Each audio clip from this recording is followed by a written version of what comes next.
You like doing that. So good afternoon. This is the Inland Fisheries and Wildlife Committee for Wednesday, March 18th. And we have language review today. Is that correct?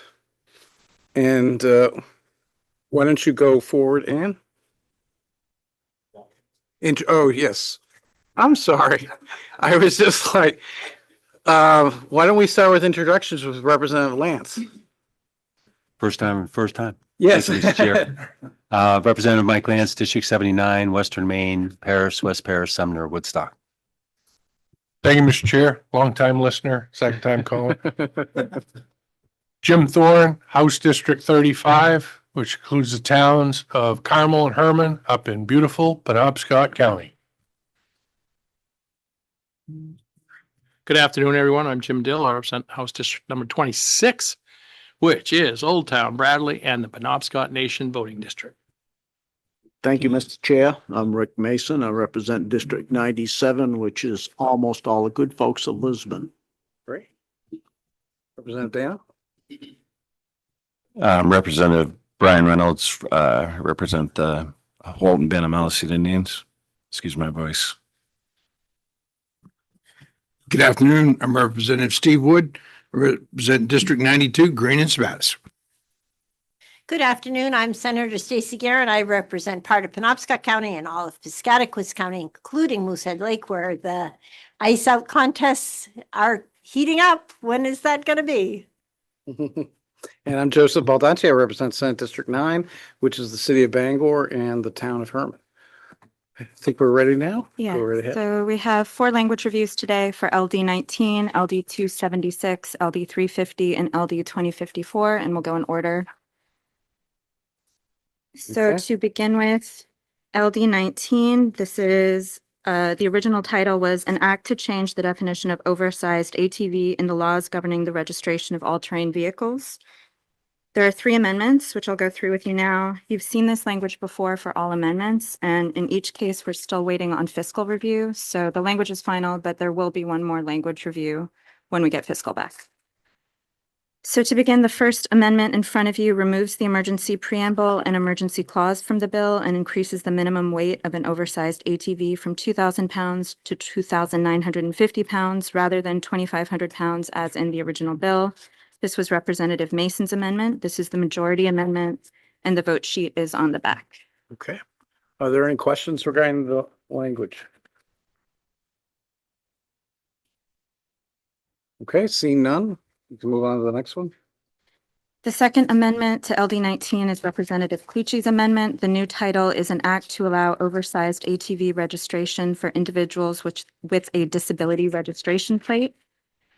The amendment establishes an exemption for the registration of oversized all-terrain vehicles for an individual who has been issued a disability registration plate for a motor vehicle. It also removes the emergency preamble and emergency clause.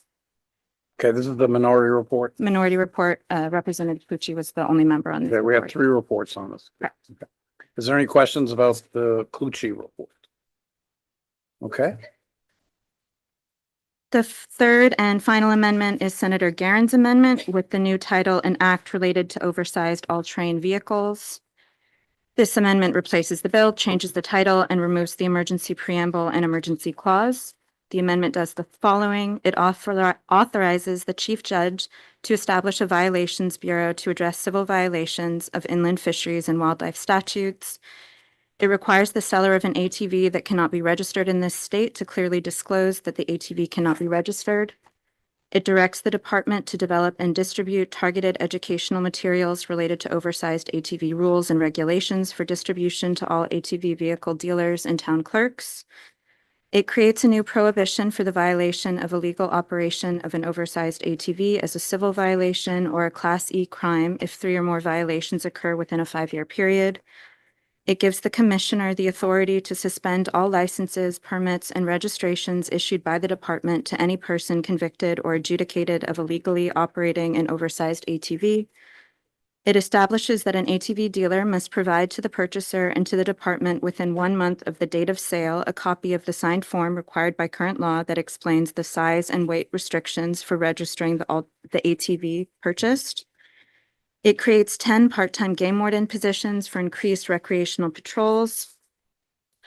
It creates 10 sets of scales with 4 units per scale for trailside weighing of oversized ATVs. It establishes the reimbursement to landowners fund to reimburse landowners for environmental damage caused by recreational users on the landowners' trails. And finally, it establishes the infrastructure upkeep fund to support infrastructure upkeep on public and private lands and to support infrastructure such as campsites, trails, and access points on both public and private property. And there are 4 members on this report: Senator Carney, Senator Garin, Representative Bergio, and Representative Dill. Okay, any questions regarding that? Okay, to move on to the next item.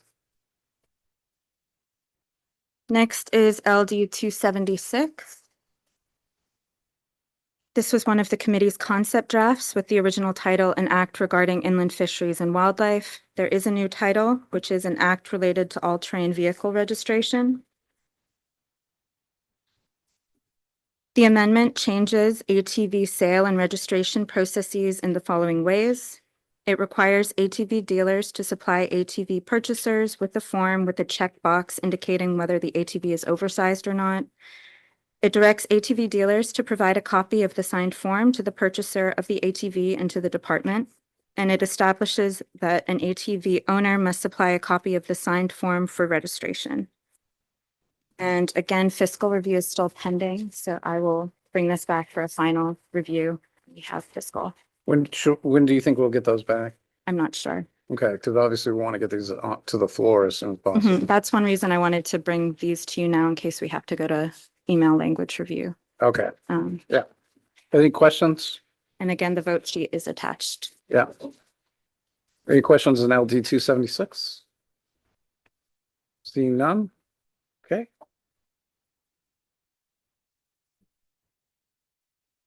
Next one's LD 350, is that correct?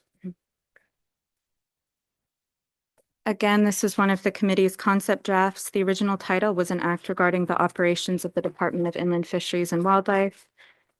Last week, the committee held a public hearing and work session and considered amendment language presented by Representative Dill that would have reconvened the 2019 ATV task force.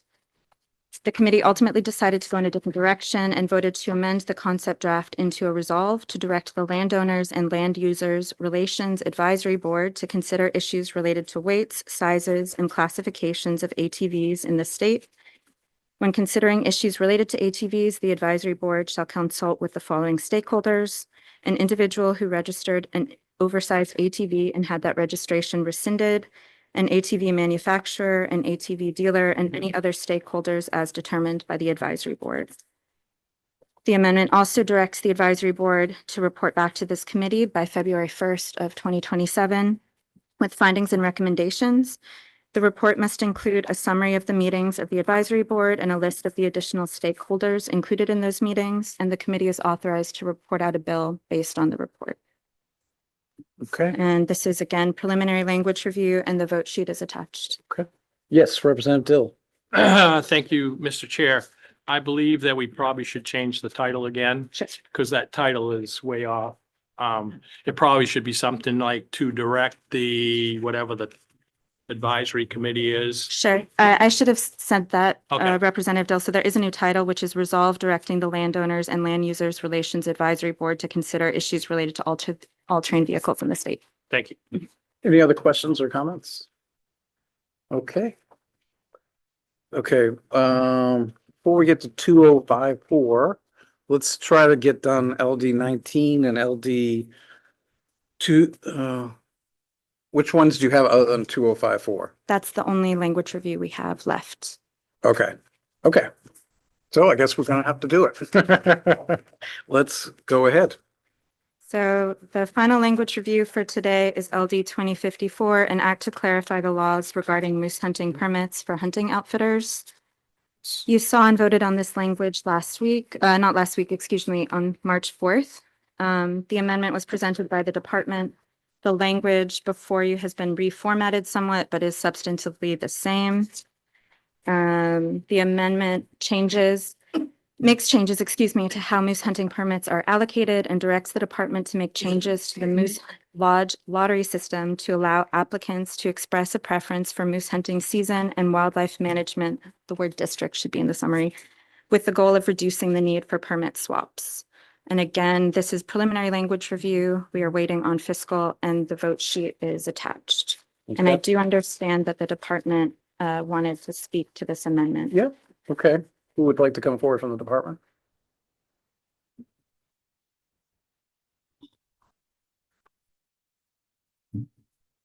Good afternoon, Dan Scott, Colonel of the Warden Service. Good afternoon, Colonel. Go right ahead. Want me to run down through this? Yeah. Okay. Do we have a is this what we have a copy You have of? the exact same copy that I Yeah, was just given. okay. It's, says LD 2632 and LD 2054 on top. Yes. Okay. So the first, paragraph 5 says text effective 1/1/26 is just for reference because there's a couple places that the old language referred to that section and to that paragraph, and we cleaned it up and included all that language in our amendment, so we didn't have to refer back and change that eligibility paragraph, but I'll refer to that in a minute. You notice that we repealed all of 11154 sub 14. It says is repealed. There was enough changes, and actually they aren't all changes. A lot of the language is existing language, but we moved some of the paragraphs, so we felt it was easier just to call it sub 14A. But as I go down through, I'm going to explain to you which things are the same, which are existing language and which are new. So paragraph 14, moose hunting lodge permits. We changed the name from permits for hunting lodges to moose hunting lodge permits because that's how we've been referring to it for this whole session. Thought that would be a little bit clearer. The first paragraph 14, which talks about the chance lottery and the $1,500 fee. That's all existing language. It hasn't changed at all. Paragraph 14A, for the purpose of this subsection, hunting outfitter means a person who operates a sporting camp as defined under Title 22, Section 2491 and Section 11, that is licensed under Title 22 and Chapter 562. That's all existing language in the current law. That's the DHHS license that the lodges need to have in order to qualify. Paragraph 1 below that speaks towards the eligibility that many of the folks in this room and we collaborated with all the interested parties to try to narrow up the eligibility a little bit of who is eligible to even receive these permits. Paragraph 1 offers a package deal that includes food, lodging, and services of a guide licensed under Chapter 927 for the purposes of hunting. That's existing language. That hasn't changed at all. Paragraph 2 is the hunting outfitter is a person who offers the services of a hunting guide for at least 3 months a year. That's new language. That's to address the fact that some of the lodges in the past only operated for 1 week a year, and that was the week of the moose hunt. So when we all collaborated out in room 201 there, that was one of the things that we discussed was that you should be an established hunting guide and you should have to operate for more than just a moose season if you're going to be entitled to these permits. That's another eligibility standard. Sentence number 3, guided moose hunts have been provided out of the sporting camp license. There's an extra or in there. Sporting camp license referenced within paragraph A for at least 3 of the last 5 calendar years. That's new language, and we worded that so it doesn't speak back to the actual outfitter. It refers to the sporting camp that's licensed in paragraph A has to have operated for at least 3 of the last 5 years. If you remember when we had this earlier during the work session, the questions came up. What if I'm an established sporting camp for 20 years participating in this, and then I sell it to somebody else? Do they have to start all over again for 5 years? And that language, we believe, would eliminate that, so that kind of that privilege sells with the sporting camp. They get their own license through DHHS, but the actual their eligibility to participate in this program would continue on, because we didn't want the sale to change it up so you wouldn't. Paragraph B, the department shall develop an affidavit that hunting outfitters who apply for moose hunting lodge permits must sign and attest that they meet the requirements as set forth above. That's new, and that's just our new application for these will include the above eligibility requirements that we just went over, and we'll just have them sign saying that they meet all of those eligibility requirements. So we'll include an affidavit with the application. Paragraph C, hunting outfitters who apply for a moose lodge hunting permit and identify This is an important one. Hunting lodge outfitters who apply for a moose lodge hunting permit and identify the wildlife management district where their licensed sporting camp is located as their first choice will be given preference for a permit in that wildlife management district in the moose hunting lodge lottery chance drawing. So if you're a lodge and you put down the WMD where your lodge is as your first choice, we're going to work on change the algorithm. So that gives you a preference over people who are not in a moose hunting zone and putting in for your area, or are in a certain area and are putting in for an area that's outside of where their lodge exists. So it's trying to get lodges permits in the areas where their lodge exists and gives them a preference for that. That was one of the topics we discussed when all of the interested parties were together in room 201. Paragraph D, the hunting outfitter who receives a moose hunting lodge permit through the chance drawing described in this subsection may sell or transfer that permit only once, only to a hunter who is eligible under paragraph F, and only under the following conditions. That's existing language right now. That's in the current. Excuse me? I have paragraph H. I'm sorry, did I say F? Yeah. Okay, paragraph H. And only under the following conditions. That's existing language. Now, I did say, but it clarifies it a little bit because paragraph H didn't exist in the other bill. We've changed paragraph H here, but it doesn't change the requirements of that. And I'll get to that when we get to paragraph H. The old language actually referred back to that first paragraph 5, the eligibility statute that I first talked about at the top of the page. So you can only sell it to a hunter. It can only be sold once, and then they have to meet the guidelines in paragraph H, which we'll get to in a second. But otherwise, the spirit of that whole paragraph is the same. And under the following conditions, number 1 on page 2, the sale or transfer must be part of a package deal that includes the food and lodging to be provided by the hunting outfitter to the person receiving the moose permit. That's existing language. That hasn't changed. Sentence 2, the person receiving the moose hunting lodge permit from the hunting outfitter must be accompanied during the hunt by a guide licensed under chapter 927. That's existing language. Hasn't changed. Sentence 3, the hunting outfitter must notify the department of the identity of the person receiving the moose hunting lodge permit. Existing language, no changes. Sentence 4, the moose hunting lodge permit may not be sold or transferred by the hunter. Existing language, that hasn't changed. Sentence 5 is new language, and I'm pretty sure it's a topic of discussion and conflict. So a hunting outfitter may not buy, barter, or sell or offer to buy, barter, or sell a moose hunting lodge permit or the authority of that permit issued under this subsection to another hunting outfitter. We know that that language is in conflict. We've been talking about it for multiple months. So paragraph E below that, a hunting outfitter may be allocated more than one permit through the chance drawing. Existing language, no changes there. Paragraph F, a moose hunting lodge permit may be used only for the year, season, sex, and wildlife management area for which the permit is issued, except. So that first sentence is existing language. Now, we put in some exceptions after our meeting in room 201 with the interested parties. We tried to find a little bit of compromise. So number 1, a moose hunting lodge permit may be swapped with any other moose hunting lodge permit. So we've clarified the fact that 2 lodge owners can swap their permits between themselves. Paragraph 2, and this had a lot of discussion behind it as well. A moose hunting lodge permit may not be swapped with permits allocated under the regular moose lottery unless the original hunting outfitter that was awarded the moose hunting lodge permit wishes to swap for the purpose of relocating their hunt to the wildlife management district where their licensed facility is located. So we've maintained all along that we really don't want to authorize swaps between lodge permits and regular moose lottery permits. But there was a lot of discussion in the committee and with the interested parties that, well, what if the swap is to get the lodge back into its home wildlife management district? And we said, that's reasonable. So we put that right in there so it was clear. That's sentence number 2 under paragraph F.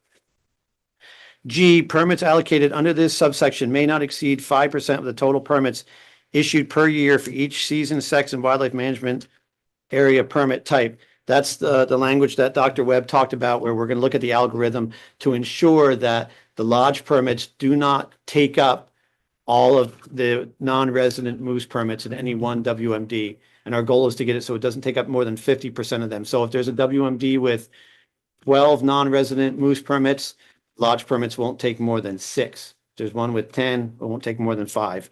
And that's just a across the board equal opportunity towards the moose hunt issue that we're trying to address so that all hunters have an opportunity to be drawn for a particular wildlife management district.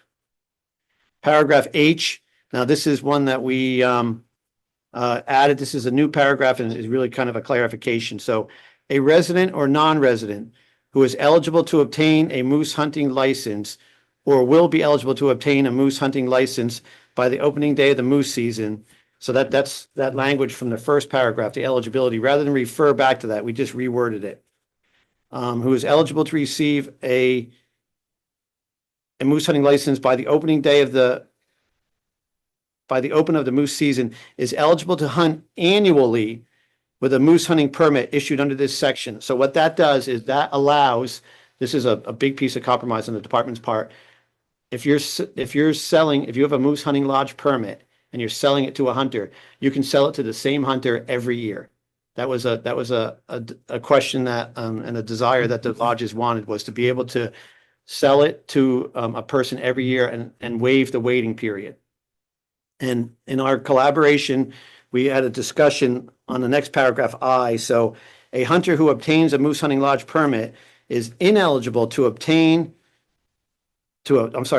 for or obtain a permit from the general moose lottery until the 4th calendar year after the issuance of the last permit and forfeits their accumulated points. So that was the compromise in the discussion that we had. So if you get a moose lodge permit under this subsection and you're a regular lottery permit applicant, you forfeit your 4 years and your permits, just like the rest of us would in the room.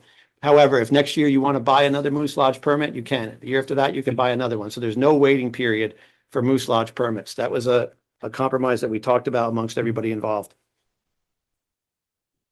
Paragraph J, if proceeds in any year from the auction authorized under subsection 11 are less than $107,000, that's all existing language. Paragraph J exists now.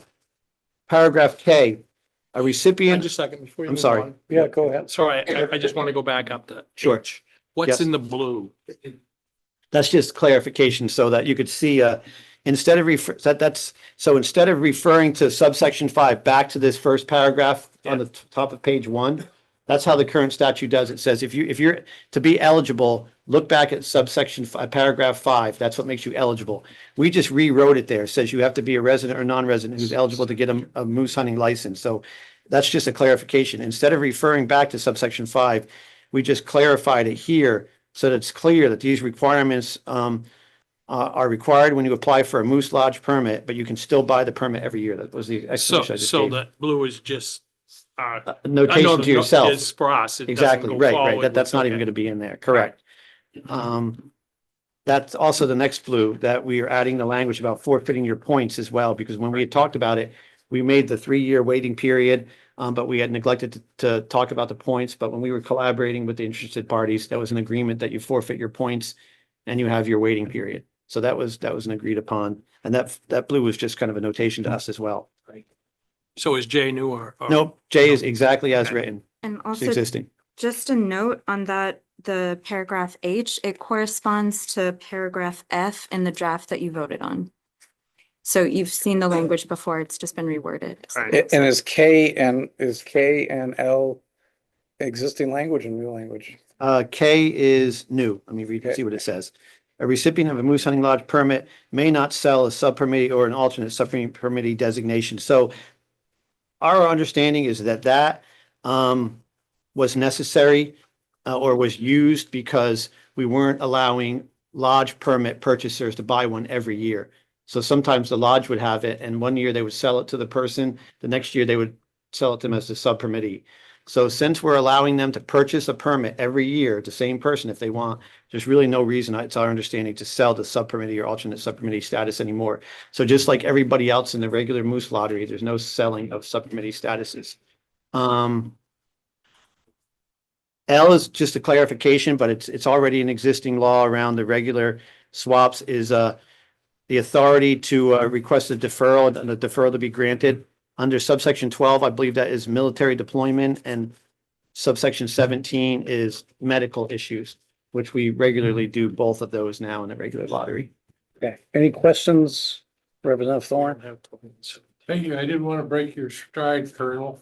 But in paragraph G, when we were discussing that, the change from 10% to 5%, you mentioned no more than 50% of the non-resident tags would go to lodges. 50% that are, so my understanding of that, and I do wish Dr. Webb was here for this, but from going from our old language was 10% down to 5. So if at 10% there were 12 non-resident tags in a WMD, under the current system, they could be all allocated to lodge permits. By dropping that down to 5, no more than half of those that are available in a WMD are going to be issued to lodges. So if in WMD 5, there's 12 non-resident permits, only 6 of those could be issued to lodge permits. So there's going to be 6 available for the regular lottery. Currently, very often, the lodge permits take up all the non-resident permits in sub WMD. So if you're from Pennsylvania and you're just filling out your moose application every year thinking you're going to get a WMD 5 permit, you're not going to. There's none available. So we're trying to ensure that whatever we determine is the appropriate amount of non-resident tags in each individual WMD due to moose populations and everything else that we manage for. Whatever we determine the number is, no more of half of those can go to a lodge permit. So the other half are available for non-residents. Yep, go ahead.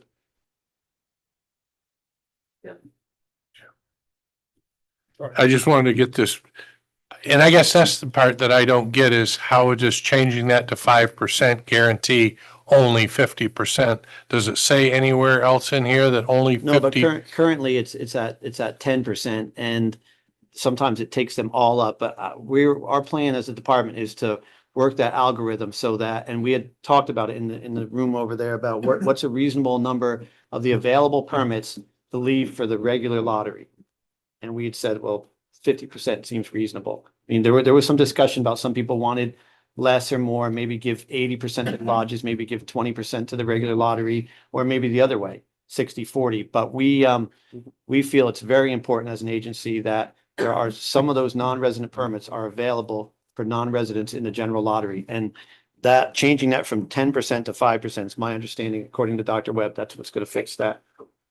That guarantees that each district only gets 50% by changing that to 5%. Is that a question? Well, no, yeah, I know it's not a work session and I It's a know language that review, so it doesn't the have to be. language review. Okay, thank you. Sure. Representative Wood, and then Senator Karen. Thank you, Senator. So the individuals that want the lodges that want want a zone 5 permit.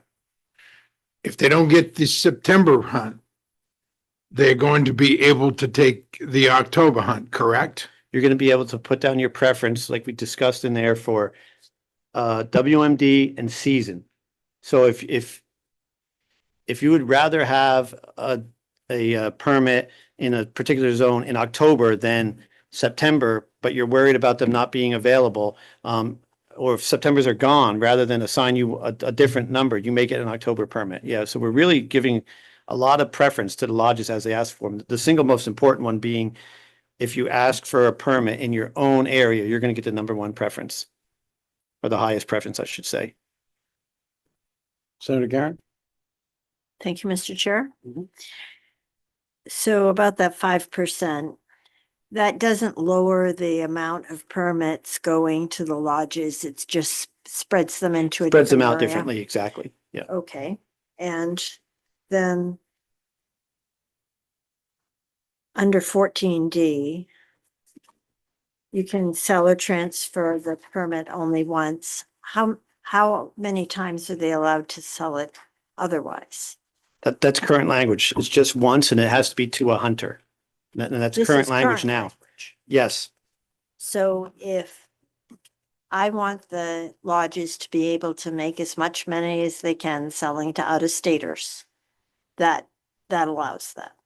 Sure. If I'm a lodge and I get a permit and I know an out-of-stater or anybody who wants to buy a permit, we don't cap how much they can sell it for, but they can only sell it one time. They can't sell it to a hunter and another hunter can't sell it.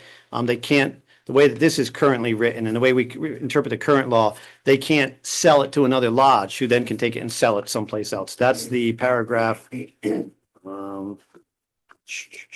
That I said was, Is it that was 5? that sentence number 5. Yeah. That was where my next question was. Okay. So that's new language. And so how is that changing it? So that's From what really it is now? clarifying language. I mean, I think you all received a copy of the letter that I sent out to all the guides several months ago about our interpretation of the current law. What that said was that, so what this, a hunting outfitter may not buy, barter, or sell, or offer to buy, barter, or sell a moose hunting lodge permit or the authority of that permit to another hunting outfitter. So the interpretation from that comes from paragraph D that you just asked about. Paragraph D is current law where it's very clear. It says may only be sold once and only to a hunter who is eligible under paragraph H. So I mean, the current law says you can only sell it one time and only to a hunter. So we've interpreted to mean that the sale of a permit from a lodge to a lodge and then to a hunter is a sale of more than one time. So that's why that letter that I had come out. Now, what paragraph 5 does allow, because I know there's a lot of people who are wondering about this. So I hear a lot of people talk about, you know, free market and capitalism and so forth, and we support that as well. But we do believe that the free market portion of this, there's two things at work here. There's the services you offer, your guiding services, your beautiful lodge, your great food. You know, that should be free market, the best lodge, the best food, the best guides, probably can charge more than somebody who's kind of a fly-by-night operation. And that is free market. If you can make $50,000 on your great hunt, you should be able to. But the ability to go on the hunt, the ability to hold on to the permit, that should be equal amongst everybody to get that permit, whether you're a lodge holder or a general lottery owner. And by allowing that shift between lodges and that transfer of permits from one lodge to the next, and then the sale for, you know, very high amounts of money, and those to be gathered up by individual lodges, maybe 8 and 10 at a time, we think that encourages more people to get involved in this program, and that makes less permits available to the lodges that this was originally intended for. And so as an agency, we're going to always testify for, you know, even distribution of hunting ability for everybody, no matter what your income or economic level is. So we've tried to discourage the bartering and sale and the exchange of these lodges, so that the price of them has gone through the roof, really. But it does allow lodges to work together, which is the language that I hear out there, so that if I have a permit and I'm a lodge and my permit is in zone 2, and that's not where my lodge is, I can work with another lodge or contract you out to stay at your lodge, to eat your food, or to use your guide. Likewise, if I'm a lodge owner and my permit is in zone 3 and I have no place to house my client, I have to house him someplace. I could stay at a local hotel and feed him at a local restaurant. What we don't allow is the sale of that permit. There could be exchange of money otherwise for services rendered. But the exchange of money, so here, if I sell Senator Baldacci my permit and I walk away from it and say, this is yours now, you can sell it to whoever you want. Paragraph D, existing language, doesn't allow for that. That's how all those pieces kind of work together. So it's already not allowed, but people are doing it. Correct. And so to stop them from doing it, We're just 5. clarifying it in here. 5. Yes, we're making it very clear that right now, the selling, you have to sell it to a hunter. Paragraph 5 also makes the buying of that permit, if you're another lodge, a violation, buying or bartering. If you notice paragraph D, which is existing language, says it must be, it can only be sold or transferred once and only to a hunter. So we're also saying, so not only can I only sell it to a hunter, but it would also be a violation of this statute if I'm a lodge and I'm buying that permit from somebody else, from another lodge. Okay. Senator Guerin, do you have any other questions? Not at this time. Okay, Representative Wood? Thanks, Senator. So I'm Janus Guide Service. I'm acting as a broker from Rick Mason's Guide Service. He comes to me and says, I have a Moose Lodge tag. I'd like you to help me sell it. I sell it.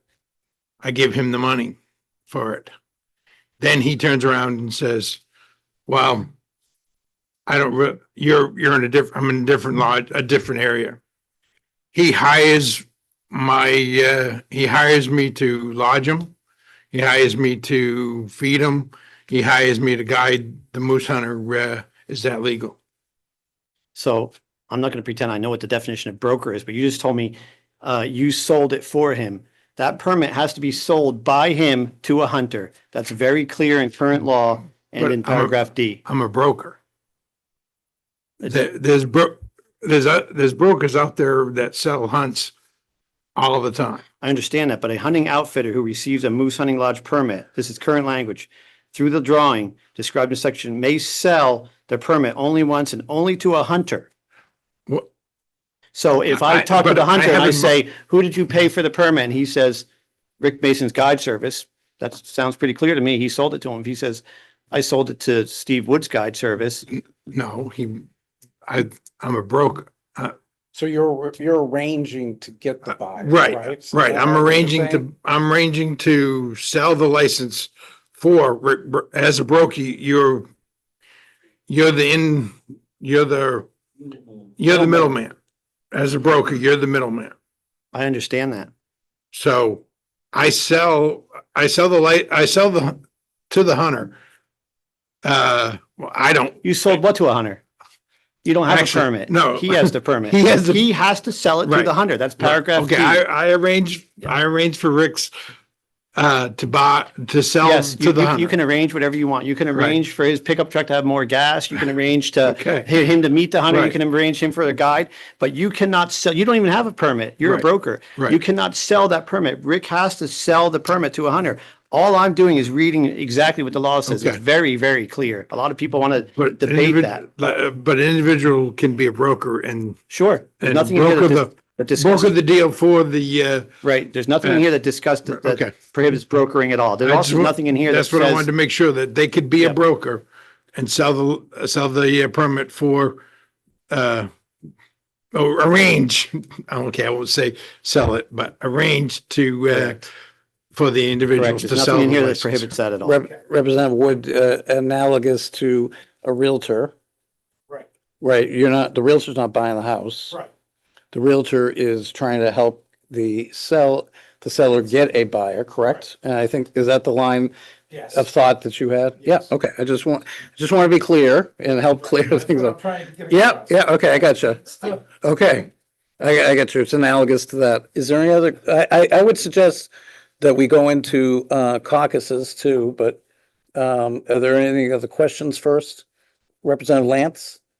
Thank you, Senator. Just a question on being a broker. If he charges a fee to bring those two parties together, does that complicate that situation? It's all complicated and the burden of proof if there's a violation is always on the state, but there's nothing in here that says you can't coordinate. There's nothing that says you can't broker. What it says in here is that the person who was drawn out of the hat, whose permit, the name is on the permit, has to sell it to a hunter.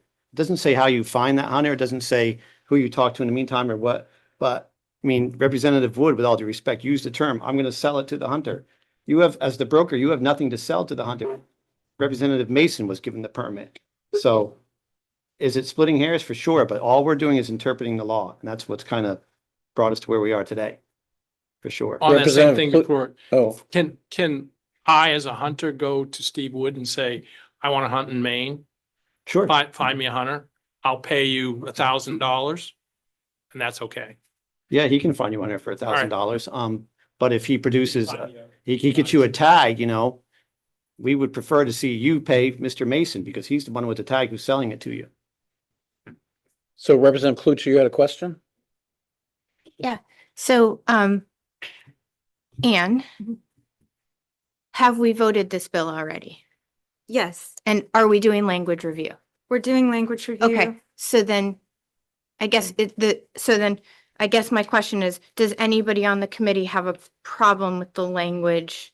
Anybody on the majority report concerned about the language that's in front of us? I guess that's what I was trying to understand. Okay. And the answer, at least for me, who was on the majority, that I do, and that I would request that we go into caucus so each side could talk about their respective positions. Is that acceptable, Representative Lisa? Okay. We're going to adjourn for caucus, and I'd like to be back in about 10 or 15 minutes if possible. Okay? Yeah. Yes. Thank you.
We are back. Um, I just want to say a couple of things. This is a very important bill. I understand that. I understand there's a long history here. And I appreciate the efforts of the department and many, many others. What I'm concerned about is the large amount of changes to begin with since the original bill and really whether we've done enough in terms of the public hearing aspects that we're expected to do.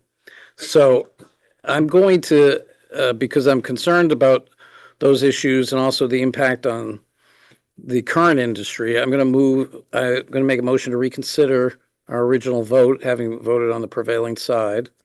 Is there a second? I'll second it. Okay, it's been moved and seconded. Any discussion regarding that? Okay, can we have a roll call vote? For the reconsideration, you just Okay, have. all those in favor of reconsidering, raise your hands. Okay, motion fails, then it will not be reconsidered. I would indicate that on the floor of the Senate, I would oppose this because there is a divided report. We can do that. I have major concerns how this is going to impact the current industry and whether we have done enough as a group to hear all of the public's concerns as we went along making these changes. So those are my concerns for purposes of the record. Okay? Anything else to come before us? Okay, I think we're adjourned then. Thank you.